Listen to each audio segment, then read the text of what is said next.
Hi, my name is Lenai-Marie Hill. I'm the owner of Shea Experience.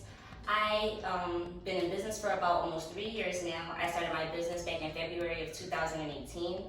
I originally came about the idea for my business when I started trying to make extra money, and turning a hobby that I had into a passion was the best way to go for me.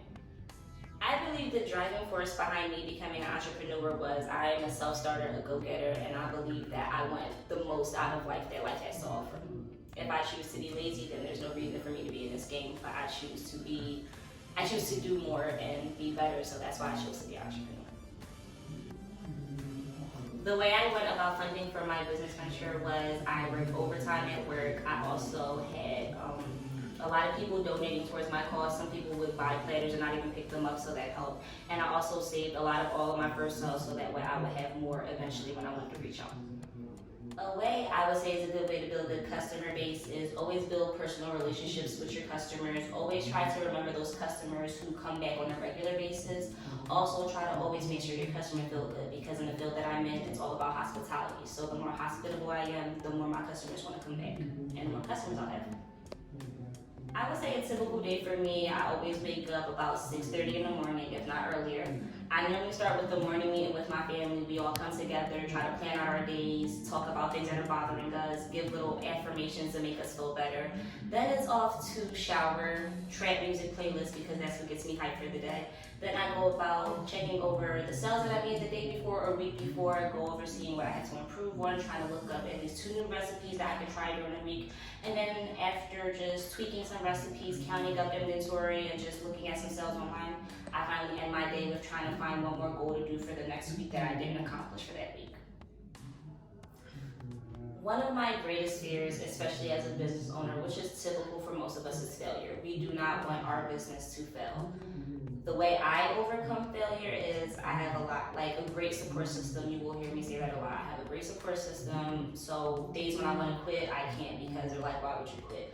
Also, I do a lot of looking back on my business. I do that a lot. So I'll look back to where I was a year ago, 6 months ago, when I first started, and that gives me motivation, because I'm like, I came so far from where I was.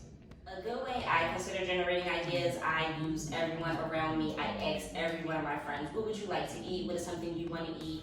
I do pick up a lot of menus from takeout restaurants, and I just go over their prices and some of their things, and I'm looking. My mentor actually told me to download a few food apps in order to help me use the most and with minimum I have. So those are the certain things I do. Also, and I have an idea jar. So I go in a jar, I pick out an idea for the week or the month, and then I run with that. Some key things I think business owners should venture into are financial classes, definitely learning how to make your money and how to spend your money wisely, or how to make your money work for you. I believe that whatever craft you are in or whatever field you're in, definitely invest in that craft. So like for me, I'm a chef, so I would always, even though I know how to cook, I would always want to take a cooking class or something more that will help me expand my mind, because you only grow if you choose to expand. 3 things I believe are important for an entrepreneur to understand, or 3 skills I believe you should understand, are time management, which means your time is money, people's time is money. Do not wait till the last minute to do anything. Always be prepared, never be late, because that affects and that makes your business look bad. Public relations is another one, because if you deal in an industry like I do with food, I have to deal with people. It makes it good that you have a good public relation with your customer base, also with your employee base, because it makes it good to communicate, and communication is a key. The last thing would be money management, because you want to make your money work for you. You don't want to excessively spend money, and also too, you don't want to feel like you're just making quota. My mentor always told me you want to make at least triple than what you thought you were going to make, because then you know you have something to bounce back on and you're comfortable.